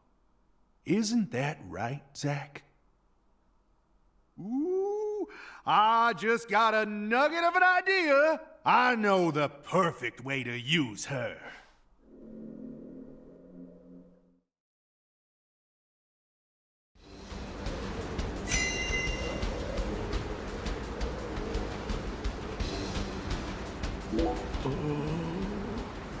Yes. Beautiful.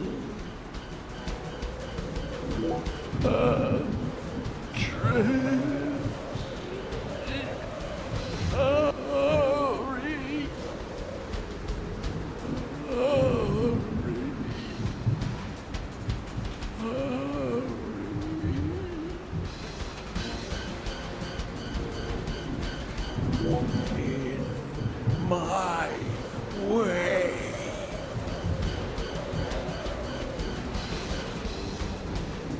Big, fat pig hates so many no wrong.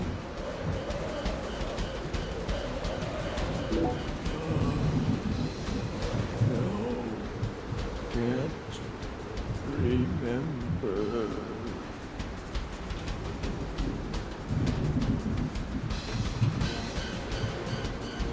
Smells good. Smells so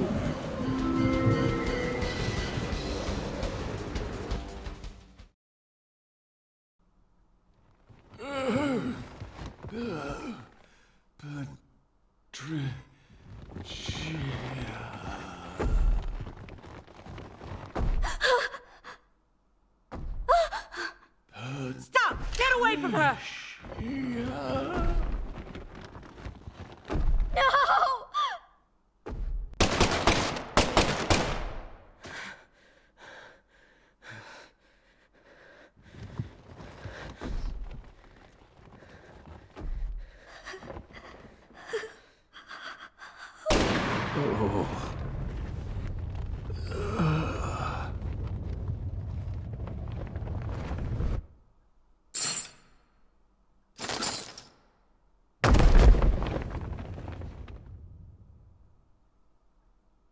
You're Zach? Special Agent Zach?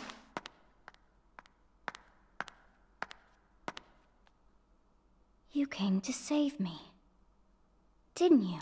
Hey, Patricia. You've grown so much. Did you change your hair color? It looks great on you.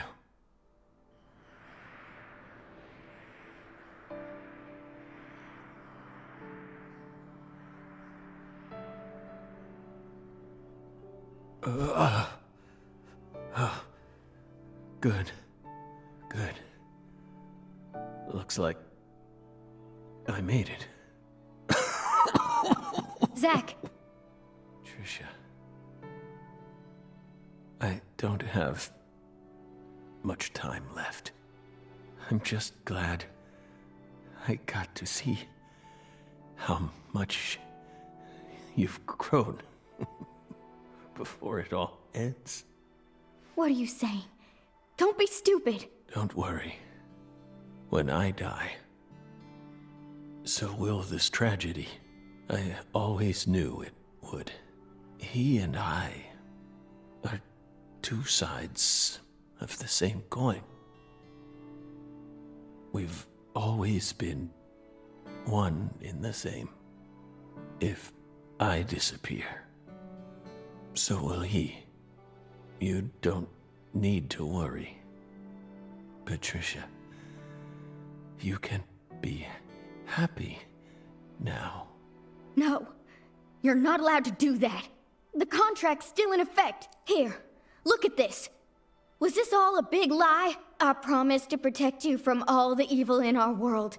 You need to uphold the contract. Zach, you saved my life. You're the only reason I'm alive right now. That one time when I wouldn't stop crying, remember what you said? Our world is filled with pain. Evil, violence, betrayal, jealousy, lies. Unseen despair is always waiting for a chance to paralyze us. Sometimes you might feel like you'd be better off dead. But you can't give up. Never forget. Your life is your own. Those words freed me from the chains of my destiny. If it weren't for you, I would have died a long time ago. Please, Zach, I still need this contract. Please keep protecting me. Morgan! Get away from her! Wait, you're misunderstanding. Get away before I count to 3, or I'll shoot! 1! No! Listen to me! 2! 3! No!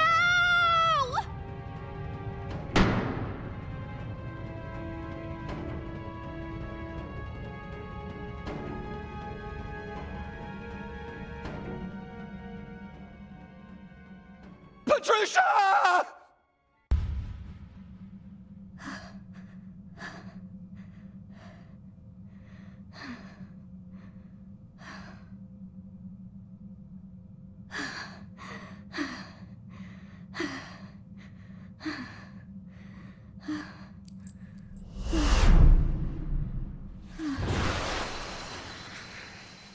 It can't be.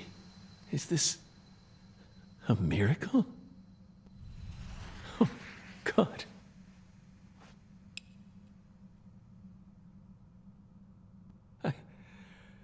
I don't even know what to say. You've become quite the crybaby since I last saw you, Zach.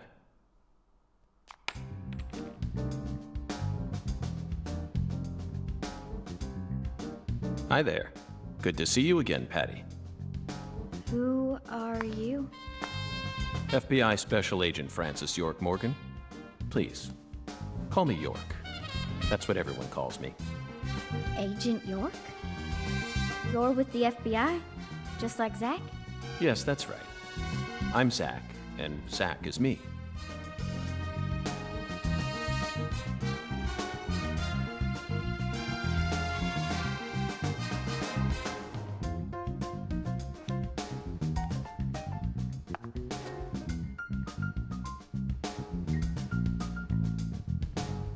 I feel like I've always known about you two. Just what are you? We're your old friends, Patty. Now and forever.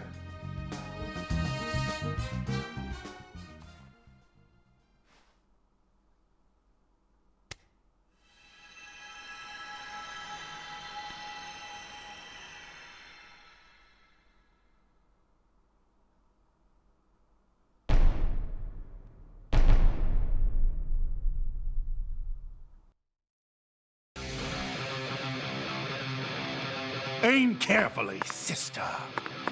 I'm warning you! Aim carefully, sister.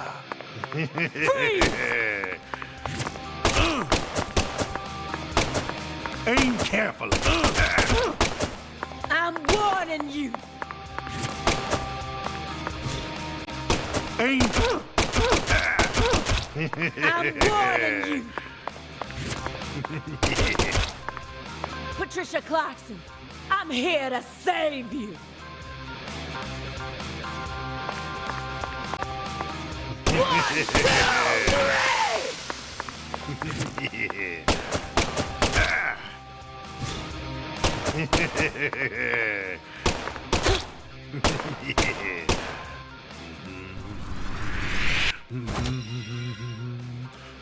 One, two,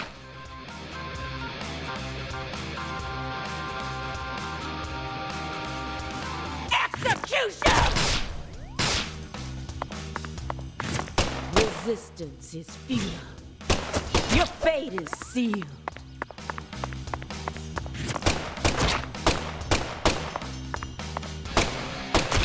How? Oh, my power.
Zach! Hey, Zach! Wake up! Zach! No! You can't die here! Please, Zach! York, please! Save Zach! I know you can save him! Death is inevitable, Patricia. It descends upon us all equally. All life dies in the end, and no one can change that. But we're finally together again! This isn't fair! Come on! Fulfill the contract! Sorry, but this is an extenuating circumstance. Then sign a new one with me! This contract isn't valid anymore. Now, I'm going to protect you from all the evil in the world, and I plan on keeping my promise. So you're not allowed to die before I do. Go on. Sign the contract! Come on, sign it! Now!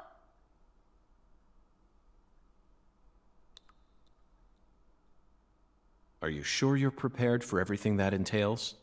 You can only break the rules once.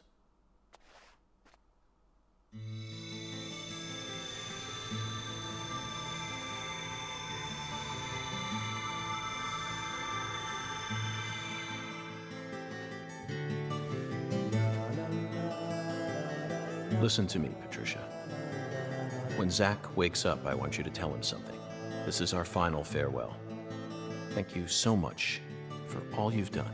Over all those years, you never forgot about me, did you? It's been so long since we've seen each other, but I know you always kept me in your heart. That's what kept me alive.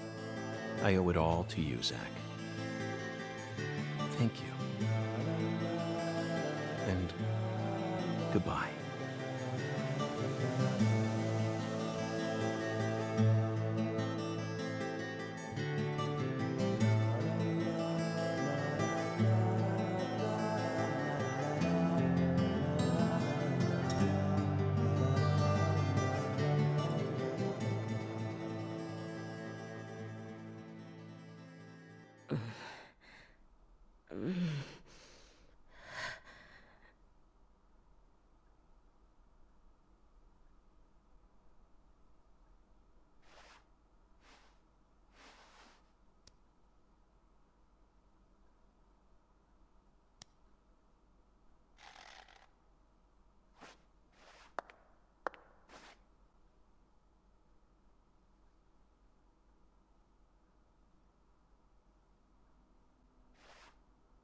Thank you. Thank you, York. Thank you. Thank you.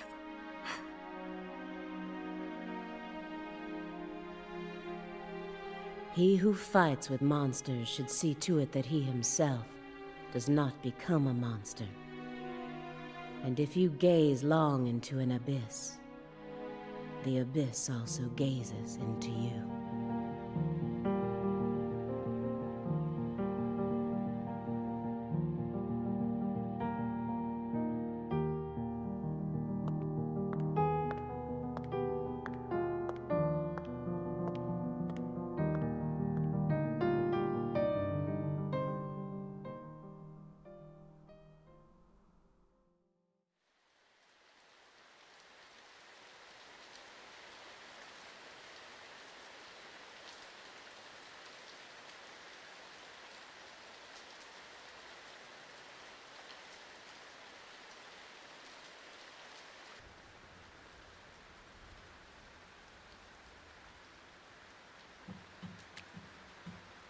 Much blood was shed, and many precious lives were lost. Avery Smith was indicted on 11 charges, including kidnapping Patricia Clarkson, illegally disposing of Lise Clarkson's corpse, and distributing the illegal substance known as Sang Rouge. He's currently serving a term of 381 years at a state prison in Angola, Louisiana. His first possible scheduled review for parole could happen in 127 years at the earliest. Aaliyah Davis's assistance in solving the case was officially acknowledged, and she was transferred to the DC HQ. Thanks to Boston Chief Robert Abraham's support, she was officially allowed to join the Sang Rouge Investigative Task Force. Later, it was reported that her younger brother began to show small signs of recovery from his addiction. Simon Jones was finally freed from his mission to monitor a certain ex-agent and returned to the Boston branch. He was given a brand new computer and put back on data analysis, but never worked another big case. Instead, he spends most of his time at the office doing Sudoku. And so, after 14 long years, the curtain on this gruesome case was finally closed. Lucare still suffers from the aftermath of the plan set into motion by Professor R, aka Helena Doman. She was clearly smart enough to restore the Clarksons' empire on her own, yet she never tried to. The true reason behind her tragic downfall remains shrouded in mystery. A person's life can be greatly affected by the tiniest of anomalies, such as buttoning the wrong shirt button. Just like how this genius, who once inspired great expectations, went on to become infamous as one of the South's most inhuman criminals. And now, after a very long time, life is finally starting to return to Lucare.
I stole this from Professor R's lab. I figured you would. I've read through it dozens of times, but it still doesn't make sense to me. I mean, at some point her plan started to collapse, right? Otherwise, I probably would have been killed early on. But here I am, alive and breathing. And the stalker who harassed me for years has been arrested too. Not only that, but now I have a brand new life waiting for me as heir to the Clarkson Empire. Both Lucare and the Clarkson's industries are finally showing signs of recovering. It's just hard for me to believe that this all went according to her plan. Yes, I understand how you feel. No matter how you look at it, things couldn't possibly have ended up perfectly in accordance with her plan. How can you be sure of that? You earned a new life for yourself through the effort you put into it. It definitely wasn't something that Lena gave to you. You made this life possible. You didn't do it all on your own, of course. You were only able to come this far thanks to everyone who supported you along the way. Could anyone really believe that Lena was the one who orchestrated all this? There's no way. I'm positive. All the people you've met thus far, and all the things you've experienced, created the person you are now. Lena's just one of those people and nothing more. You really think so? Still, York and I both fell for that message of hers. Maybe her plan really is still moving forward after all. Stop joking around. I'm seriously concerned about this. Sorry, Patty.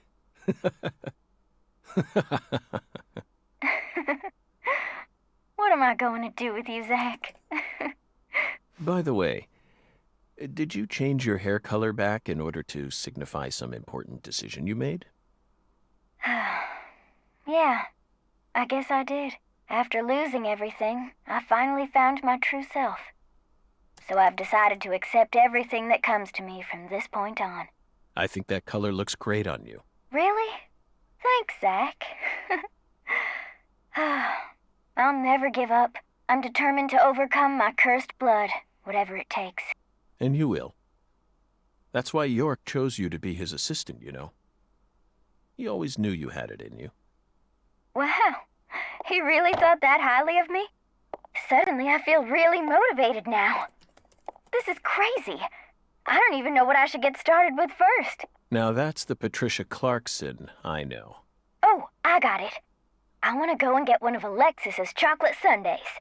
Not a bad idea. They are to die for. Yeah, they're like the deadly premonition of ice cream.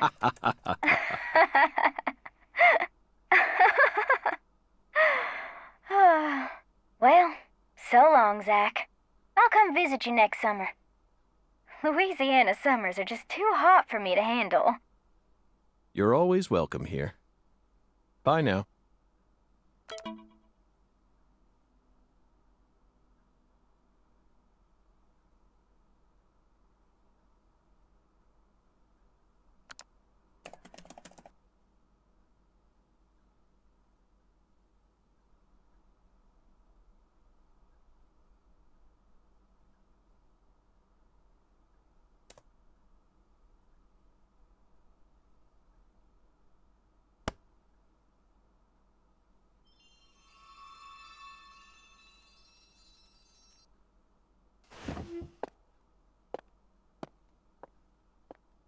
Feels like today is going to be another wonderful day. Now, time for some coffee.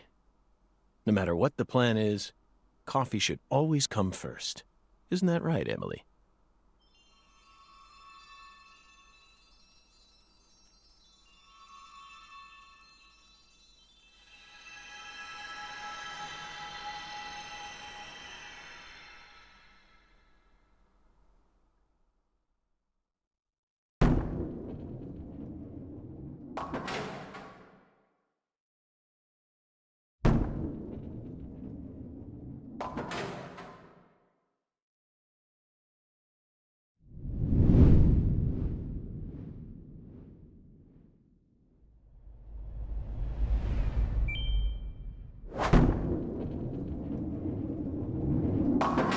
Whoa, whoa, whoa.